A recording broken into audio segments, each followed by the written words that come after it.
Hello, स्वागत है आप सभी का आपके अपने YouTube चैनल 360 एकेडमी पर। मैं हूं आदर्श कुमार। शुरू करता हूं आज की क्लास जनरल साइंस के साथ। अच्छा, जनरल साइंस में आपको पता है कि हम लोग पढ़ रहे हैं न्यूट्रिशंस, और न्यूट्रिशंस काफ़ी लंबे समय से चल रहा है क्योंकि हम लोग डीप में थोड़ा पढ़ रहे हैं ना। क्योंकि इस प्रकार से पढ़ रहे हैं, कोई भी प्रश्न आपके चाहे जैसे एग्जामिनर पूछे वो आपके छूटने ना पाए। अरे आज नहीं तो कल आपको तो पढ़ना है ना। तो न्यूट्रिशन में हम लोग पढ़ चुके थे, हम लोगों ने बातचीत कर ली थी भोजन के बारे में, पोषण के बारे में, क्या होता है पोषण। अगर आपने नहीं देखा तो आप लिस्ट में जाकर देख लीजिए, ठीक है, लिंक डिस्क्रिप्शन में डाल दी है। अब हम बात कर रहे थे, इसके अंतर्गत मैंने बात की थी, कुछ होते हैं लघु पोषक तत्व और कुछ होते हैं गुरु पोषक तत्व। और लघु पोषक तत्व के अंतर्गत हमने बातचीत की थी किस पर, हम लोगों ने पढ़ लिया था विटामिन का जो फर्स्ट पार्ट है। तो विटामिन के फर्स्ट पार्ट में हम लोगों ने कवर कर लिया था विटामिन। तो विटामिन के फर्स्ट पार्ट में हम लोगों ने एक चीज देख ली थी, हम लोगों ने उपापचय देख लिया था, उपचय देख लिया था, अपचय देख लिया था, क्या होता है विटामिन, क्या होता है, क्यों इनकी आवश्यकता होती है, ये सारी चीज हम लोग कवर कर चुके हैं। तो प्लीज आप लोग उसमें पहले चले जाइए, और वहां मैंने एक विटामिन पढ़ा भी रखा है। कौन सा विटामिन? विटामिन ए, जिसका नाम रेटिनॉल होता है, रासायनिक नाम, ठीक है। तो विटामिन, आपके कुल विटामिन कितने होते हैं तो यहाँ बता दें आपको, एक होता है ए, डी, ई, के और बी, सी। ये बी सी लास्ट में आपको किस लिए लिखा है? क्योंकि कुछ कारण है।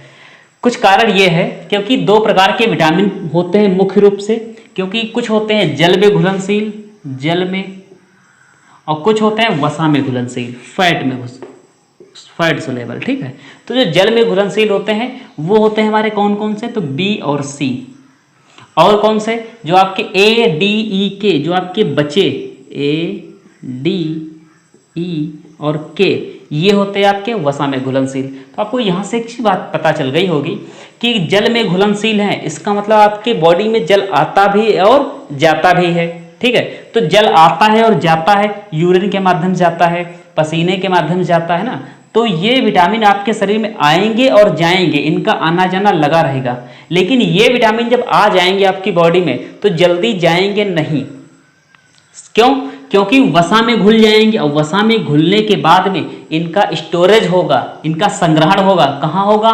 तो ये होगा लीवर में। पूछा जाता सवाल यकृत में, ठीक है, सॉरी, यकृत में पूछा जाता है कि वसा में घुलनशील विटामिनों का संग्रहण कहाँ पर होता है? तो यकृत में। तो यकृत में घुल जाएंगे। अब ज्यादा अगर ये आ गए विटामिन, आपने बाहर से ले लिए, मेडिसिन के थ्रू ले लिए, दवाओं के थ्रू ले लिए, तो आपके यकृत में चले जाएंगे, आपका लीवर खराब हो सकता है। तो कृपया सावधानी रखें, इस वीडियो को देखकर आप ऐसी गलती ना करें, आपने विटामिन ई या डी कोई अधिक मात्रा में बाहर से ले लिया। ये चेतावनी इसलिए देती हूँ कि यहाँ पर इंटरेस्टिंग बातें होने वाली हैं कई सारे विटामिनों को लेकर के, ठीक है। चलिए, तो बी और सी को हम देखेंगे क्या होता है, क्या सारी चीजें होती है, इसको बाद में देखेंगे। ए के बारे में थोड़ा सा आपको बताया, तो ए का रासायनिक नाम क्या होता है? ए का रासायनिक नाम होता है रेटिनॉल, ठीक है। और इसके बारे में क्या बताया था? यह पपीते में, आम में, गाजर में, इन सारी चीजों में पाया जाता है। अधिकतर ये हरी पत्तेदार सब्जियों में है ना, तो ये सब्जियों में पाया जाता है रेटिनॉल। इसकी वजह से रोग कौन सा हो जाता है? तो रोग आपको पता है ना, कौन सा रोग होता है? तो इसको रोग होता है रतौंधी। अब बहुत बेसिक बता रहे हैं इसमें हमें, रतौंधी में क्या होता है? तो ये कम प्रकाश में दिखाई नहीं देता है। इस रोग में क्या होता है? कम प्रकाश में दिखाई नहीं देता है। कम प्रकाश में दिखाई नहीं देता मतलब कि इसमें कम प्रकाश होगा, नहीं दिखाई देगा। अगर अच्छा प्रकाश है, दिन के जैसा उजाला है, तो आपको दिखाई देगा, क्लियर सब चीज नजर आएगा, ठीक है। तो इसके बारे में इतना ही काफी, आप समझ लीजिए। बाकी फिर आपसे बता रहे हैं कि प्लेलिस्ट में चले जाइए, और जनरल साइंस वाले सेशन में मैंने सारी चीजें बता रखी हैं, ठीक। हम लोग बात करने वाले हैं विटामिन डी के बारे में। अगला विटामिन हम लोगों का था विटामिन डी। चलिए विटामिन डी डालिए और देखते हैं इसमें क्या क्या चीजें आती हैं, ठीक है। इसको हटा दें आपका विटामिन डी। तो विटामिन डी भैया क्या है? तो विटामिन डी समझना क्या है, तो लिख दे आपका विटामिन डी, इसको थोड़ा शॉर्ट में लिख दे विटामिन डी। विटामिन डी का आपसे पूछा था रासायनिक नाम। फिलहाल अब तो बहुत मतलब कि घिसा पिटा क्वेश्चन रह गया है कि विटामिन डी का रासायनिक नाम बताओ, ऐसा पूछने वाले हैं नहीं, लेकिन फिर भी आप जान लो। तो इसका नाम होता है कैल्सीफेरॉल। अब कैल्सीफेरॉल जो नाम है, इसमें आपको दिख रहा होगा एक शब्द जुड़ा है आपके आगे, कैल्सी। तो कैल्सी का मतलब कैल्शियम, और यह विटामिन बना होता है कैल्शियम से, कोलेस्ट्रॉल से। इस विटामिन का निर्माण कैल्शियम और कोलेस्ट्रॉल से होता है ना। कोलेस्ट्रॉल लिपिड वाले क्लास मैंने आपको बताया भी था। यह एक हार्मोन्स की तरह कार्य करता है विटामिन डी। और इसका क्या काम है, तो कैल्शियम के अवशोषण, ठीक है। तो ये भाई हो गया आपका कैल्शियम के अवशोषण के लिए। मतलब कि विटामिन डी आपकी बॉडी में जब आएगा तो वो क्या काम करेगा, वो कैल्शियम का अवशोषण करेगा। और कैल्शियम कहाँ जाता है, तो कैल्शियम आपकी हड्डियों के लिए आवश्यक है। इसका मतलब आप इनडायरेक्टली रूप से, अप्रत्यक्ष रूप से ये समझ सकते हैं, अगर विटामिन डी की कमी हो गई तो कहीं ना कहीं कैल्शियम प्रभावित होगा। और अगर कैल्शियम प्रभावित होगा तो आपकी बॉडी में कैल्शियम की कमी होगी। कैल्शियम की कमी होगी तो इसका मतलब हड्डियों में कमजोरी, अस्थि भंगुर जैसी समस्याएं आपके उत्पन्न होंगी। क्लियर है। तो अब क्या हुआ कि कैल्शियम का अवशोषण इसकी वजह से हुआ। अगर इसके हम स्रोत के बारे में थोड़ा सा बात करें, ये बात कर रहे हैं इंटरेस्टिंग चीज के बारे में, इसके क्या क्या चीजें निकलती हैं। तो अगर देखें कि इसका जो स्रोत है तो इसका भैया मांसाहार स्रोत होते हैं। दुख की बात यह है कि इसमें शाकाहार स्रोत आपके अभी तक नहीं के बराबर मिले हैं, ठीक। और क्या इसका स्रोत है, तो इसका स्रोत बोला जाता है सूर्य प्रकाश। सूर्य प्रकाश, अब ये मतलब नहीं, सूर्य प्रकाश का मतलब ये है कि सूर्य की किरणें पड़ी आपके अंदर विटामिन डी आ गया, ऐसा नहीं। सूर्य की किरणें जब पड़ती हैं, सूर्य की किरणों में आती हैं आपकी अल्ट्रावायलेट, पराबैंगनी किरण। और पराबैंगनी किरण आपको पता है, पराबैंगनी किरण कितने प्रकार की होती हैं, 3 प्रकार की। पहली अल्ट्रावायलेट ए, अल्ट्रावायलेट बी और अल्ट्रावायलेट सी। तो अल्ट्रावायलेट ए जो होती बहुत ही घातक किरण होती है।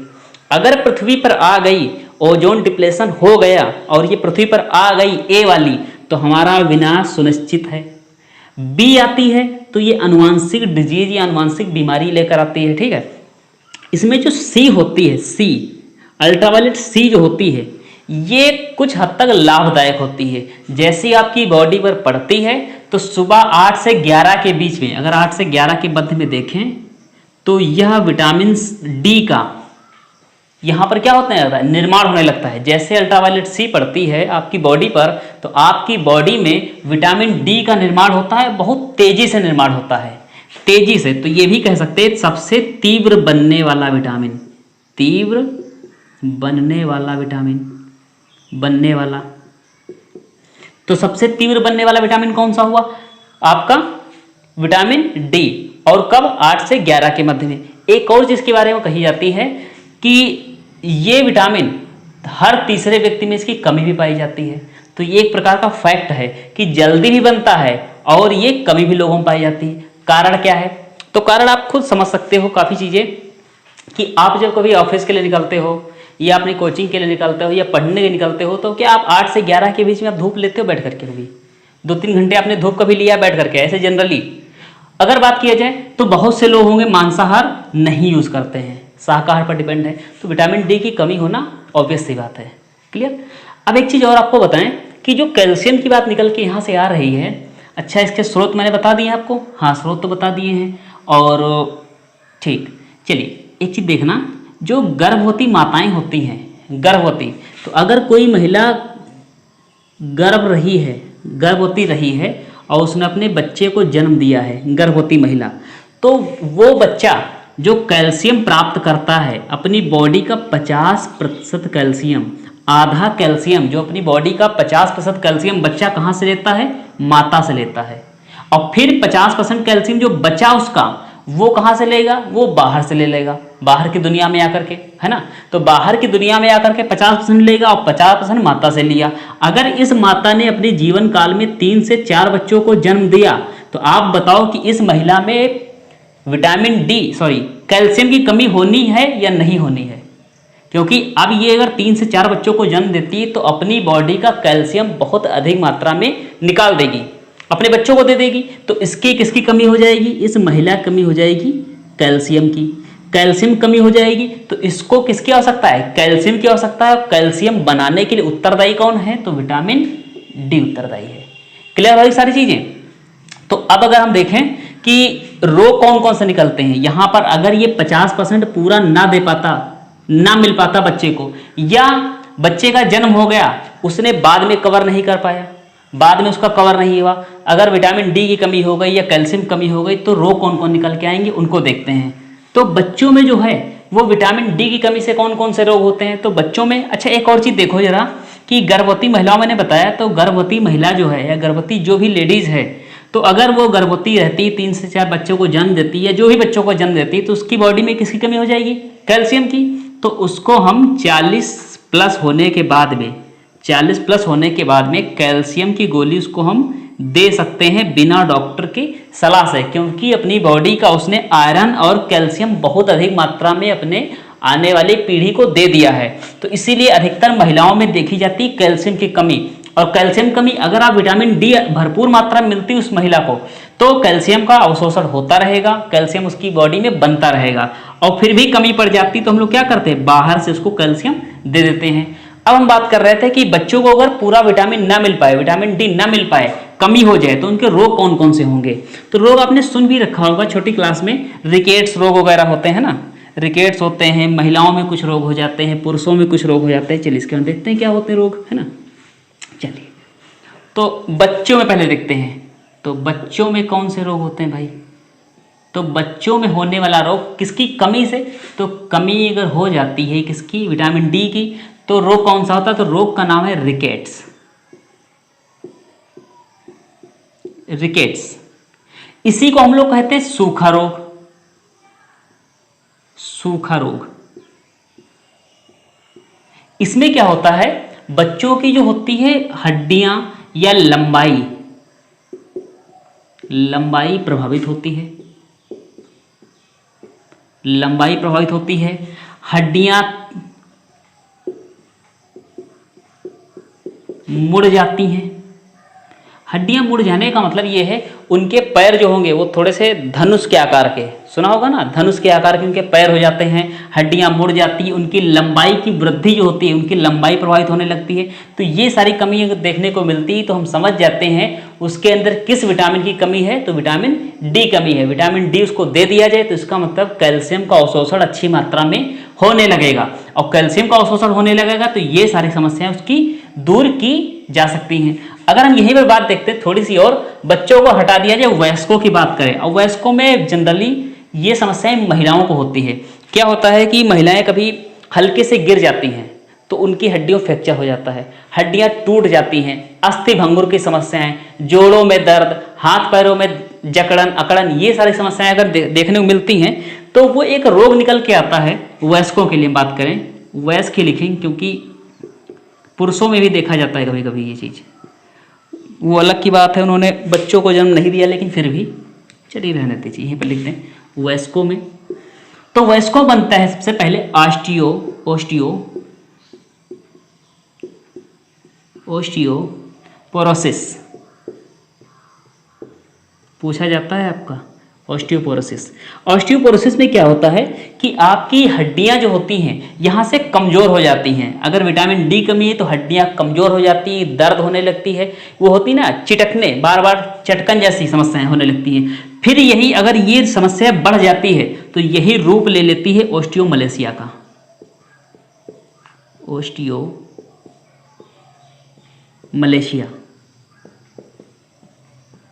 ओस्टियोमलेशिया। ठीक है, तो अब आपसे पूछा जाता है विटामिन डी की कमी से बच्चों में होने वाला रोग रिकेट्स। रिकेट्स मतलब सूखा रोग, लंबाई प्रभावित होती है, हड्डियां उनकी मुड़ जाती हैं, धनुष के आकार की हो जाती है। ठीक है, तो लिख लेना चीज, धनुष के आकार की होती है। वयस्कों में या जनरली महिलाओं में अगर देखा जाता है तो कौन सा, ऑस्टियोपोरोसिस। और ऑस्टियोपोरोसिस बढ़ जाता है तो बनता है आपका ऑस्टियोमलेशिया। यहां तक सारी चीजें क्लियर हो गई हैं। चलिए अगर यहां तक क्लियर हो गई तो देखते हैं, इसको हटा दें फिर बात करते हैं आगे। चलिए अब आगे की अगर हम बात बताएं तो आगे में क्या होता है कि अगर विटामिन डी आपने अच्छी मात्रा में ले रखा है और आपकी बॉडी में अधिक हो जाता है, अधिक, अगर अधिक हो जाता है तो क्या होगा, तो कुछ नहीं होगा, आपके गुर्दे में पथरी होगी। गुर्दे की पथरी बनती है आपकी, कैल्शियम ऑक्सलेट बोली जाती है। तो गुर्दे की पथरी अगर अधिकता हो जाए, किसकी हो जाए, तो विटामिन डी की अगर अधिकता हो जाती है तो आपके बनती है गुर्दे की पथरी। याद रख लेना इस चीज को, गुर्दे की पथरी, ठीक है। अब ये निर्माण होता है आपका कैल्शियम, सॉरी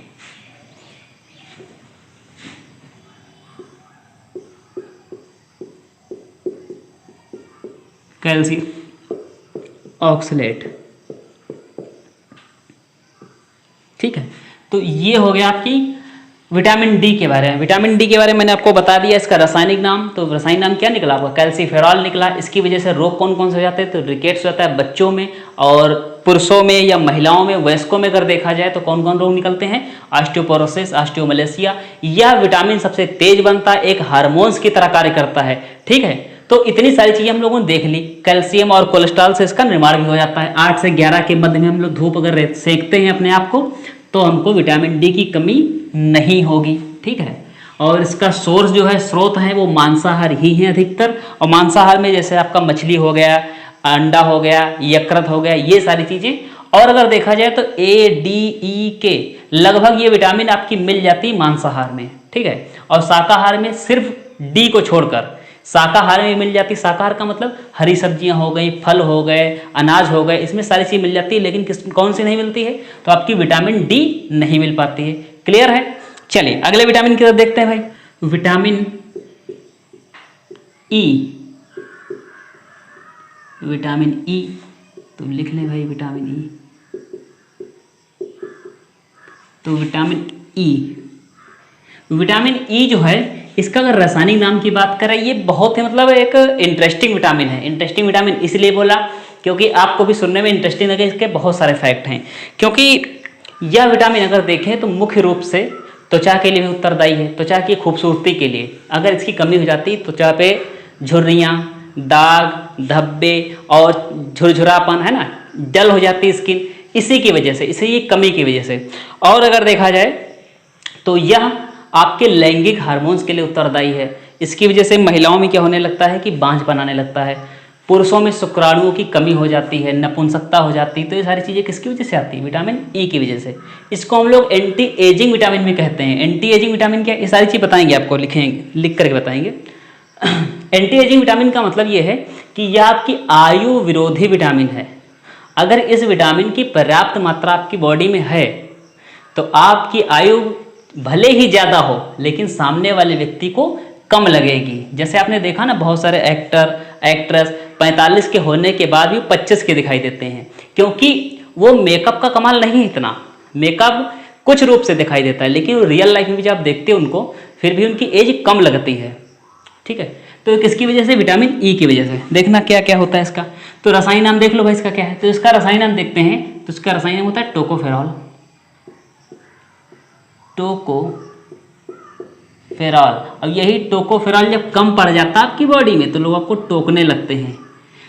आपका चेहरा कैसा हो गया, आप कैसे हो गए, सोख करके आप छुहारे हो गए, है ना, तो आपका टोकोफेरॉल। तो टोकोफेरॉल हो गया इसका रासायनिक नाम। अब ये क्या होता है? ये त्वचा के लिए बहुत महत्वपूर्ण है। त्वचा के लिए उपयोगी।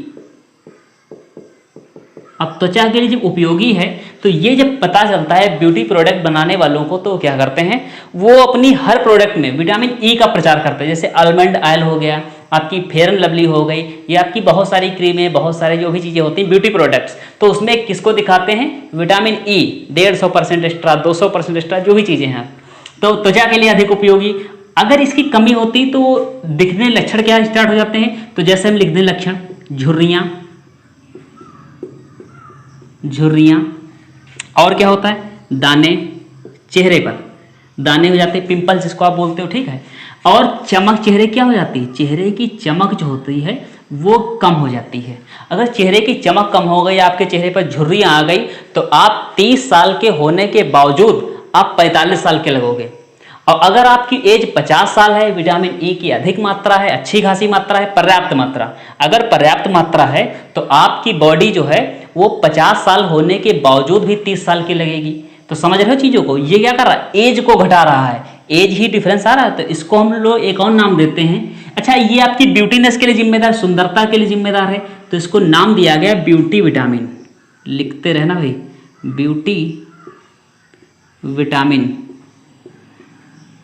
ब्यूटी विटामिन हो गया, ठीक है। और इसके बारे में बताया कि ये आपकी एज को क्या कर रहा है, एज को आपकी कम कर रहा है, मतलब आपकी आयु विरोधी, आयु विरोधी तो हम इसको नाम और देते हैं एंटी एजिंग, एंटी एजिंग। अब एंटी माने तो पता है, एंटी माने क्या होता है, लोग कहते हैं ना एंटी पार्टी है, एंटी वायरस है, एंटीसेप्टिक है, एंटी जन है, एंटी ऑक्साइड है, एंटी माने विरोधी। अब एजिंग, एजिंग मतलब आयु, एज की संबंधी, तो आयु विरोधी, तो ये विटामिन कैसा हो गया, आयु विरोधी विटामिन हो गया, सुंदरता वाला विटामिन हो गया, इसका नाम क्या है, टोकोफेरॉल है। और विटामिन कौन सा है, विटामिन आपका ई है। ये सारी चीज समझ में आ रही है आपको अभी तक। अब ये जो आपने देख लिया यहाँ तक, एंटी एजिंग का मतलब ये है कि इस पे इंक डाल ले थोड़ा सा। अगर देखिए ये एंटी एजिंग जो है ये काम कैसे करता है, ये विटामिन ई जो है ये काम कैसे करता है, तो एक चीज ध्यान रखना, मैंने आपको पहली क्लास में बताया था, जिन लोगों ने पहली क्लास देख ली है तो उसमें मैंने बताया था उपापचय, जो मेटाबॉलिक रिएक्शंस होती हैं आपकी बॉडी में, उसमें क्या होता है कि कुछ अच्छी चीजें बनती हैं और कुछ उसमें से आपका बाई प्रोडक्ट बन जाता है जो आपके यूज का नहीं होता है। जैसे आप जब खाना बनाते हो तो खाना बनाने पे आपका डस्ट निकलता है, कूड़ा निकलता है, जैसे सब्जी के छिलके हो गए, सारे कुछ छिलके होते हैं, या आपका जो मिट्टी है उसमें कूड़ा करकट निकल के आता है। जैसे आप कोयला जलाते हो, लकड़ी जलाते हो तो आपका राख निकल के आ गई, जैसे आपने कोयले को जला लिया, फॉर एग्जाम्पल आपने क्या किया, आपने कोयला जलाया, ठीक, कोयला जलाने पर आपकी ऊर्जा तो निकली ही निकली, और साथ में क्या निकल गई, आपकी राख निकल गई। जो ये राख निकल गई कि आपके काम की है, वो अलग की बात है बर्तन मांजने की, हाँ बर्तन नहीं कैसे साफ करता कोई, इससे क्या होता है, तो इससे राख फेंक दी जाती है आपके बिना यूज की, यूजलेस है। तो ऐसे ही आपकी जब बॉडी में मेटाबॉलिक रिएक्शंस होती हैं या उपापचय क्रिया होती है तो आपकी बॉडी में बनता है ऑक्सीकारक, समझना इसको थोड़ा, ऑक्सीकारक। और ऑक्सीकारक जो बना इसी को हम लोग बोलते हैं ऑक्सीडेंट, इसी को हम लोग बोलते हैं ऑक्सीडेंट। ये ऑक्सीडेंट बन गया। अब इसका विरोध जो करेगा, इस ऑक्सीडेंट का विरोध करेगा, उसको हम लोग क्या नाम देंगे, उसको हम लोग देंगे एंटीऑक्सीडेंट, या हम लोग कहेंगे प्रतिऑक्सीकारक। और प्रतिऑक्सीकारक ये जो बनते हैं ऑक्सीकारक, प्रतिऑक्सीकारक जो होता है ये विटामिन ई होता है, और ऑक्सीकारक जो होता है, ऑक्सीकारक को हम लोग बोलते हैं मुक्त मूलक। ध्यान रखना ये चीज, मुक्त मूलक, या जिसको हम लोग बोलते हैं फ्री रेडिकल। फ्री रेडिकल बन गए आपकी बॉडी में, तो आपकी बॉडी में बनने के बाद क्या होंगे, ये सारी समस्याएं पैदा करेंगे आपके अंदर। और क्या समस्याएं पैदा कर सकते हैं, तो महिलाओं में अगर हम बात करें तो महिलाओं में पैदा कर सकते हैं बांझपन, पुरुषों में क्या कर सकते हैं, नपुंसकता। मतलब कि ये लैंगिक हार्मोन्स के लिए भी उत्तरदायी है कौन, आपका विटामिन ई, ठीक है, इस चीज को समझना। तो अब क्या हुआ, जब इसकी कमी हुई तो इसकी कमी से आपका क्या हुआ, ऑक्सीकारक ज्यादा हो गए, मुक्त मूलक ज्यादा हो गए। जब मुक्त मूलक ज्यादा हो गए तो समस्याएं पैदा हो गई। आपने फिर क्या किया, आपने सोर्स के माध्यम से, कुछ स्रोतों के माध्यम से विटामिन ई लिया, प्रतिऑक्सीकारक आ चुका है, एंटीऑक्सीडेंट आ चुका है, ये खत्म कर देगा, कम कर देगा किसको, मुक्त मूलक को। मुक्त मूलक को खत्म करेगा, आपके चेहरे से झुर्रियां खत्म, दाने खत्म, चमक आपकी फिर से वापस, ये सारी समस्याएं फिर से नॉर्मल। तो ये मुख्य रूप से कौन है विटामिन, तो विटामिन ई है। क्लियर है सारी चीजें। और उसमें अगर हम बात करें आप, तो सोर्स अगर बात करते हैं स्रोत की, तो पहले हटा दे इसको थोड़ा सा। तो अगर हमने बात की सोर्स की, स्रोत क्या होते हैं, तो स्रोत समझ लेना भाई इसकी क्या होते हैं स्रोत। तो स्रोत में पहली चीज आप देखना, पहला स्रोत है अनाज, अनाज, अनाज हो गया। और हम कह सकते हैं आपकी black T, black T, black T को हम लोग बोलते हैं काली चाय, चाय। और ग्रीन टी आपने सुन रखा होगा नाम, है ना, ग्रीन टी, तो ग्रीन टी। और क्या है, तो मूंगफली, मूंगफली का तेल, या मूंगफली भी होती है, अच्छी है मूंगफली या मूंगफली का तेल। सोयाबीन, सोयाबीन का तेल, बादाम का तेल। और कौन सा, तो एक और लिख लीजिए आप, नारियल, कोकोनट, नारियल, नारियल का तेल। तो ये हो गया आपके किसके, विटामिन ई के मुख्य स्रोत हैं। अनाज हो गया, ब्लैक टी मतलब काली चाय, काली चाय बता रहे हैं क्योंकि काली चाय जो होती है या ब्लैक टी जो होती है, तो ये क्या करती है, एंटी एजिंग इसमें जो होता है एक तत्व होता है जो विटामिन ई के रूप में होता है। अगर आप दूध डाल देते हो तो एंटी एजिंग क्षमता इसकी खत्म कर देता है, या विटामिन ई को समाप्त कर देता है चाय के अंदर से। तो अगर चाय आपको पीना है तो चाय आप कैसी पीजिए, ब्लैक टी या काली चाय पीजिए। ग्रीन टी ये भी अच्छी है। और ताजे फल, ताजे फल ये वह इसके कुछ मुख्य स्रोत थे। ठीक है, तो विटामिन ई मैंने आपको पूरा जितना मुझे लगता था कि आपको आना चाहिए, समझना चाहिए, वो मैंने पूरा आपको बता दिया है। ठीक है, आपका रासायनिक नाम जो भी है आपने देख लिया है, इसके अंदर जो समस्याएं होती वो आपने देख ली है, इसके जो जो नाम निकल के आते हैं वो आपने देख लिया है। ये आपका प्रतिऑक्सीकारक भी होता है, एंटीऑक्सीडेंट भी होता है ना। ऑक्सीडेंट क्या होता है ये भी आपने जान लिया, ऑक्सीकारक जो बनता है, मुक्त मूलक, फ्री रेडिकल, सारी चीज आपने समझ ली है। ठीक है, अब हम लोग बात करेंगे अगले विटामिन की तरफ, और जो आपका विटामिन कौन सा होगा, तो विटामिन के। इसको हटा दें, चलिए ये बादाम होता है वैसे, कोई नहीं, इसको हटा दें। हाँ, विटामिन के, अगर विटामिन के की हम बात करें तो इसका रासायनिक नाम क्या बनता है, तो इसका रासायनिक नाम भाई क्या होता है बताओ जरा, देखते हैं कितने लोग कमेंट बॉक्स में वीडियो को पॉज करके लिखेंगे। इसका रासायनिक नाम बाद में बताएंगे। ठीक, चलिए, तो विटामिन के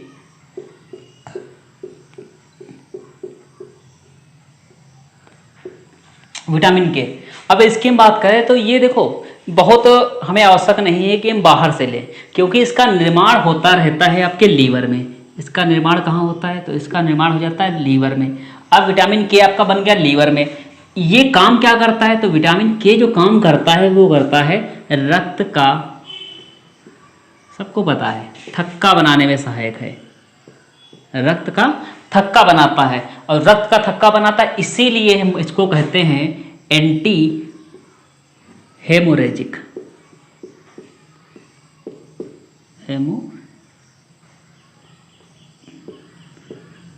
हेमोरेजिक।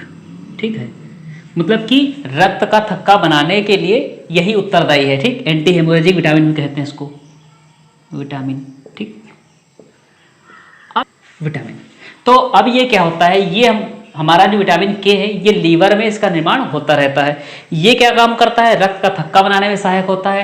रक्त का थक्का मतलब ये है, अगर आपकी कोई ब्लड सेल है, अगर आपकी कोई रक्त की नली है, और रक्त की नली, अच्छा रक्त में आपको पता है कुछ मुख्य रूप से होती, क्या क्या होती, आरबीसी होती है ना, रेड ब्लड सेल होती, और क्या होती हैं, डब्ल्यूबीसी होती हैं, और क्या होती, तो आपकी प्लेटलेट्स होती हैं, है ना, प्लेटलेट्स होती हैं, ये कुछ मुख्य रूप से होती है। और क्या होता है, तो और हम बात करें तो उसमें प्लाज्मा होता है ना,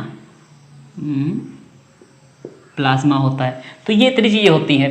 अगर आपका ब्लड कहीं से निकलने लगे तो वो तो अपनी स्पीड में निकलेगा, और साथ साथ में ये सारी चीजें निकलेंगी। जब सारी चीजें निकलती हैं तो वहां पर रक्त को रोकने काम करता है, तो वो काम करता है प्लेटलेट्स। और प्लेटलेट्स अगर अच्छे से काम नहीं कर पा रहा है तो उससे अच्छे से काम कौन करवाएगा, तो विटामिन के करवाएगा। विटामिन के का काम ये है, विटामिन के यहाँ पर खड़ा होगा, अगर ब्लड यहाँ से निकल रहा है, प्लेटलेट्स को आराम से बताएगा तुम यहाँ पर खड़े हो, तुमको इस तरीके से रुकना है, तो इसको रोकेगा कौन, विटामिन के रुकवाएगा। और रोकेगा कौन, प्लेटलेट्स रोकेंगे। जैसे आपने देखा होगा आपके फोड़ा फुंसी जब बन जाता है, या ब्लड कहीं से कट लग जाए, जब कट लग जाए आपके हाथ में पैर में कहीं से, तो आपने देखा एक छोटी सी पपड़ी टाइप की पड़ जाती है, ब्लड सूख जाता है, तो ब्लड सूख जाता है, पपड़ी पड़ जाती है, तो वो क्या होती है, वो प्लेटलेट्स होती है। तो प्लेटलेट्स के कारण आपकी पपड़ी पड़ गई, ब्लड आपका रुक गया। वैसे ही ब्लड आपका कितनी देर में रुकता है, 2 से 5 मिनट में औसतन रुक जाता है। अगर इससे अधिक टाइम लगता है रुकने में, इससे ज्यादा टाइम लग रहा है, तो इसका मतलब हम लोग एक आइडिया ले सकते हैं किसकी कमी हो चुकी है आपके अंदर, विटामिन के की। जबकि रक्त का थक्का बनाने में सहायक अगर देखा जाए तो लगभग आपके शरीर में 13 कारक होते हैं, 13 कारक। ठीक है, जैसे आपके अंदर कुछ प्रोटीन्स होते हैं, फिब्रिनोजन वगैरह, और कुछ जेनेटिक्स भी प्रॉब्लम होते हैं। जेनेटिक्स प्रॉब्लम, अनुवांशिकी बीमारी कुछ होती है। जैसे हम बात करें तो जनरली सब बताते भी, हम भी आपको बता दें, हीमोफीलिया, हीमोफीलिया, ठीक है, हीमोफीलिया। तो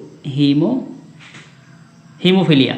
अब हीमोफीलिया में क्या होता है, आपके शरीर में अगर कहीं पर कट लग जाता है तो कट लगने के बाद क्या होता है, आपकी बॉडी से ब्लड निकलता रहता है और वो 2 से 5 मिनट की जगह पर हो सकता है 15 मिनट बाद बंद हो, या हो सकता है आपकी बॉडी में 20 मिनट के बाद बंद हो। अगर ये 15 से 20 मिनट के बाद बंद होगा तो ऑब्वियस सी बात है आपके शरीर से ज़्यादा रक्त निकल जाएगा, जिसके कारण आपकी मृत्यु हो सकती है। ठीक है, तो ये रोग बोल दिया गया हीमोफीलिया, क्योंकि ये रोग कैसा था, आपका अनुवांशिक रोग है, क्योंकि विटामिन कमी से नहीं है, अनुवांशिक। तो अनुवांशिक रोग है ये। महारानी उसके एलिजाबेथ और विक्टोरिया, इन सबके फैमिली में देखा गया था। हेल्डन नाम के साइंटिस्ट उन्होंने देखा था। जब देखा तो सब इनसे पूछा गया कि भाई क्या है, हमारे जब कट लग जाता तो ब्लड रुकता नहीं, अब ये हमारे परिवार में होते चला है सबके। तो उन्होंने बताया कि ये रोग वो कुछ नहीं है, ये शाही रोग है। क्योंकि अगर रोग बोलते तो मारे पीटे जाते, तो उन्होंने हेल्डन ने कह दिया कि कौन सा रोग है, तो शाही रोग बता दिया। ठीक है, शाही रोग। तो शाही रोग के नाम से कौन सा रोग जाना जाता है, हीमोफीलिया रोग। अनुवांशिक रोग होता है। अगर रक्त का थक्का आपका नॉर्मली नहीं बन रहा है तो हम लोग मुख्य रूप से समझ सकते हैं एक आइडिया कि विटामिन के की हो सकता है कमी हो, क्योंकि मुख्य रूप से जिम्मेदार कौन होता है, विटामिन के होता है। अगर स्रोत की हम बात करें, तो स्रोत आपका जितने भी विटामिन हैं वसा में घुलनशील, जितने भी आपके विटामिन हैं वसा में घुलनशील, उन सभी का स्रोत अगर लिख लें तो मांस, लीवर, मछली, अंडा, दूध, हरी सब्जी। ठीक है, हरी सब्जी को अगर स्टार लगा दे केवल डी को छोड़कर, इसलिए इसको हमने गोला कर दिया है। ठीक, ये सब चीज़ मिलती है, सिर्फ हरी सब्जी में क्या नहीं मिलता है, डी नहीं मिलता है, बाकी सब कुछ मिल जाता है। ठीक है, और डी इनमें मिल जाएगा, इसमें मिल जाएगा, इसमें मिल जाएगा, सब चीज़ मिल जाएगा। कौन सा आपका, विटामिन डी मिल जाएगा। और के की हम स्पेशली अगर बात करें तो के आपका मिल जाता है शलजम, गोभी, ठीक है, गोभी, चुकंदर